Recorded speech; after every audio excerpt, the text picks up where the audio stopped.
Rating against the law, you might soon lose your license and have your business closed. IG Hilary Mtiambai maintains that all bars are supposed to remain closed until the Ministry of Health reviews the protocols in place. He urges the public to give names of bars operating in order for them to take immediate action.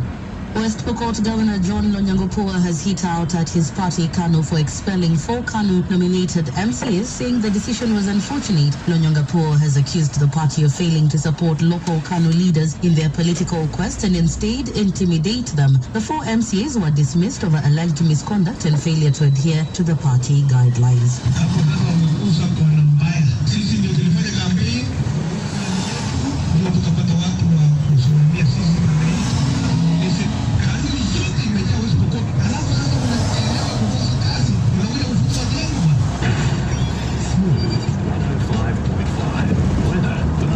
It's been mostly cloudy and rainy today with highs of 17 degrees and lows of 13 degrees. Expected to be cold and rainy tomorrow with highs of 21 degrees and lows of 12 degrees. That's the latest on Smooth On. Football tournaments taking a warning of a growing food crisis in southern Africa, with up to 50 million people at risk. The UN's World Food Programme says Malawi, Mozambique, Zambia and Zimbabwe are the worst affected countries. Marisa Maseko has more details. The United Nations has warned that a locust outbreak in southern Africa is adding more strain to an already bad situation. Many countries are still feeling the impact of a devastating drought in 2019.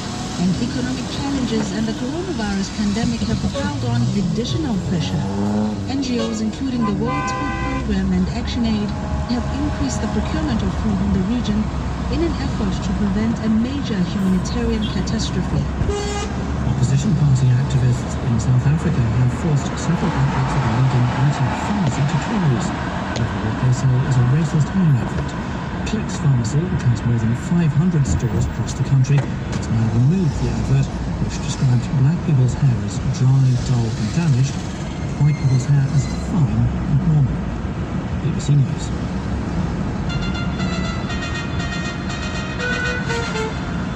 It's 15:06 GMT. This is Bola Mosoro with Focus on Africa from the BBC World Service. And later on in the programme, we'll be hearing from the Zimbabwean journalist Hopewell Chimumu, who's been released on bail after being detained for more than 40 days.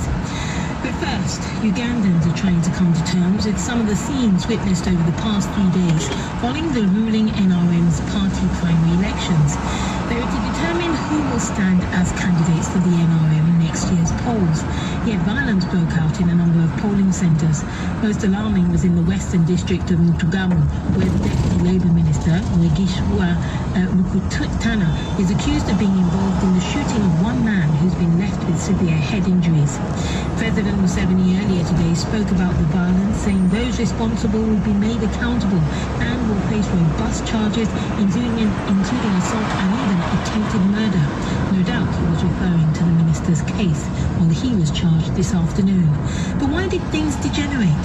Our Kampala correspondent, Patience Atuheri, filled me in. The ruling party primaries, the elections, the voting itself was conducted by lining up behind the candidate or behind the candidate's agent or picture. And that's been rare. It hasn't happened in Uganda since, I think, the 80s. And so the president has released a statement saying that that method was reintroduced to fight bribery and rigging of elections, and it worked quite effectively.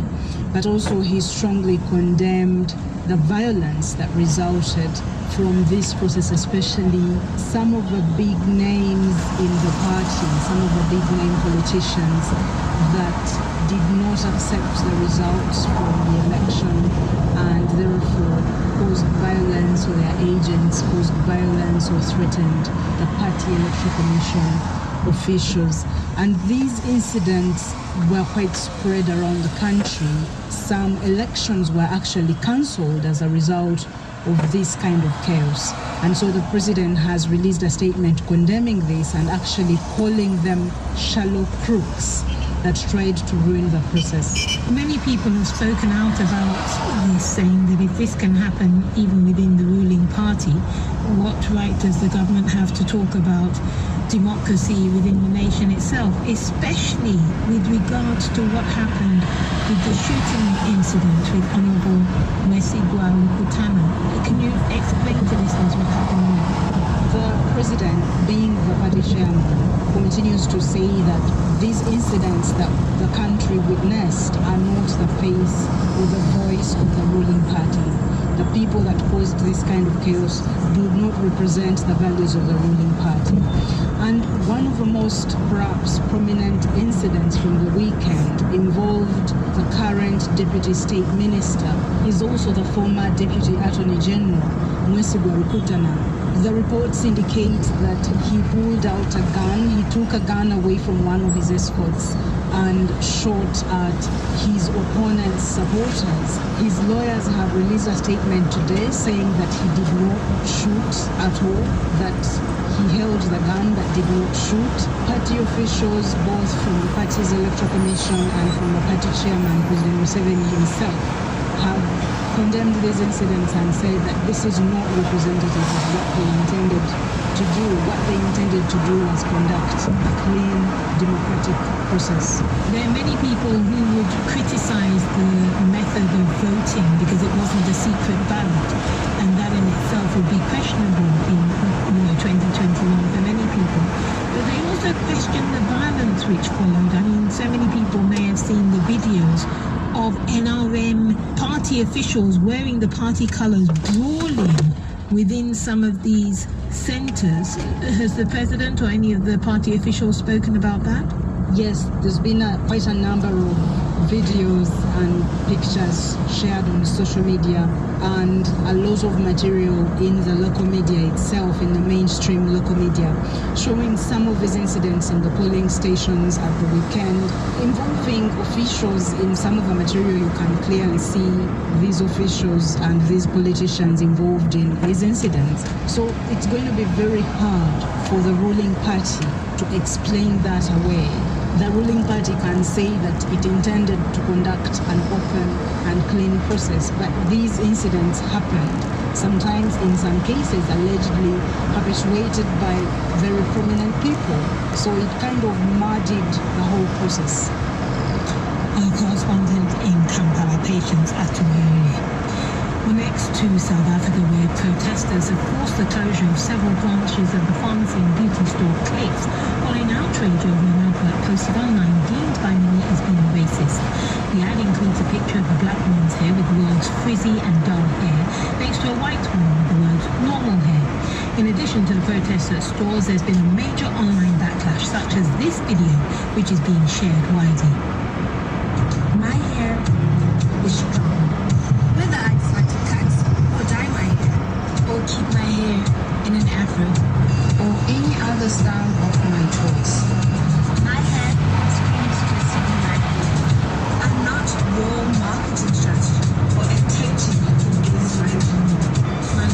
It's one of the responses to this Clicks controversy. Well, the BBC's Namsa Maseko joins me on the line now from Johannesburg. Afternoon to you, Namsa.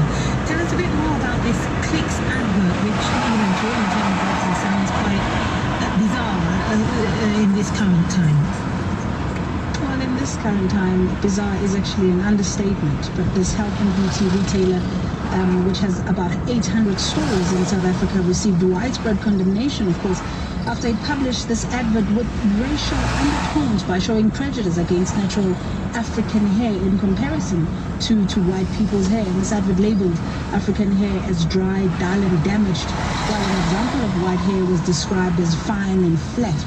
And of course, there was widespread condemnation, with the opposition party Economic Freedom Fighters holding protests at various Clicks stores in an attempt to shut the company down. And the EFF leader, Julius Malema, said that today is the first day of the 5-day strike action. And it said that the protest was supposed to have been peaceful, but there were running battles at some branches with police, between police and EFF supporters, while in at least 2 other branches, 2 of those stores were petrol bombed. It's not surprising that people will be very, very angry, not necessarily endorsing the violence at all, but people being angry at such racism and such blatant racism in an advert. And one wonders whether Clicks doesn't have any black people in their marketing department, anybody who would have seen this to be racist. How have they responded to all this criticism? Well, this is exactly what people were asking, on social media, saying people were demanding to know who actually commissioned and approved this advert. But Clicks was not forthcoming with that type of information. But the company has apologized and it has withdrawn the advert. It has also released a statement saying that those are responsible for commissioning and approving the advert have been suspended. It's amazing because I've seen so many responses, as you said, Nomsa, online and elsewhere. Even with one journalist, I think from the ENCA, ahead of his program, before announcing the headlines, he launched into a real kind of diatribe against Clicks, saying that, let me get this off my chest, they're racist, bigoted, anything white is right and anything black is the other. Such fury is to be shown so publicly. Are people surprised by the reaction of people across the board? Well, it depends who you ask, because some people are saying, well, black women actually don't like themselves because some of them actually wear Brazilian weaves and hide their natural hair. But for other black women like myself who wear their natural hair with pride, this definitely was an insult to many women across the country who say Clicks should not have done this. In fact, they even said that Clicks was tone deaf to the needs of its customers because Clicks enjoys the support of the black majority in this country. And very, very briefly, Nomsa, I believe the EFF has also faced some criticism over their approach. Indeed, the EFF approach has been criticized by many, and by those actually who say that the acts of violence was unnecessary. But you would recall that the EFF held similar protests back in 2018 against clothing retailer H&M after the company published a catalog with a black boy who wore a hoodie bearing the slogan, "Coolest monkey in the jungle." Nomsa, thanks so much for joining us. Nomsa Maseko speaking there from Johannesburg. This is Focus on Africa, and still to come we'll be hearing from Dr. Faji Maina, at only 29. She is the first Nigerian to be employed by NASA. Now it's time for the latest roundup of other stories from around the continent with Paul Bachubinga. Thanks, Paula. Doctors in Nigeria's state-run hospitals have gone on an indefinite strike to demand better pay and working conditions. The BBC's Chris Ewoko reports from Abuja. More than a third of 42,000 doctors in Nigeria will take part in an indefinite strike. The strike would affect the treatment of coronavirus patients in isolation centers, as well as hospitals and other medical facilities. Leader of the Doctors Union, Dr. Aliyu Sokumba, told the BBC that doctors handling COVID-19 cases would be part of the strike. He said the action would not be called off until the government meets their demands. The National Association of Resident Doctors say 14 doctors have died from coronavirus over the course of the pandemic. Meanwhile, 2 men have been arrested in Nigeria in connection with a multi-million-dollar scam involving the procurement of personal protective equipment. The police accused them of being part of a cyber-criminal network which cloned the website of a Dutch company and secured a $2.5 million order of PPE from Germany. An armed jihadist group has been in operation in Mozambique's Cabo Delgado province since 2017, but a significant number of those arrested have been acquitted. From Maputo, Jose Tembe reports. More than half of the suspects accused of participating in Islamist militant attacks in Mozambique's gas-rich northern province of Cabo Delgado have been acquitted due to insufficient evidence. The province's court has confirmed the acquittals. The court's spokesperson, Zacharias Natitima, said those acquitted are among 186 suspects on trial. The high number of acquittals is thought to be due to the lack of expertise in prosecuting terrorism-related cases. And security officials in Ethiopia have stopped more than 10 people from boarding a flight to the Tigray region in the north, telling them that elections to take place there later this week are illegal. The passengers, who included 4 journalists, said the action appeared intended to prevent coverage of the election.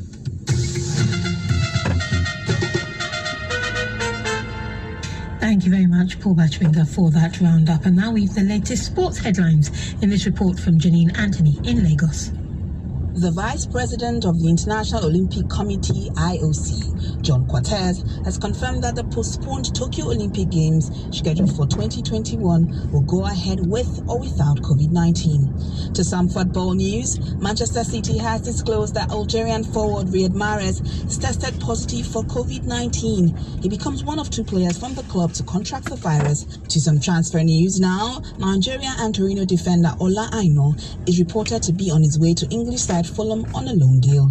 Zimbabwean forward Gabriel Nyoni has sealed a deal with South African club just 3 days after advertising his skills on Twitter. There are more details on this interesting story, so head over to our website bbc.com/sport/Africa.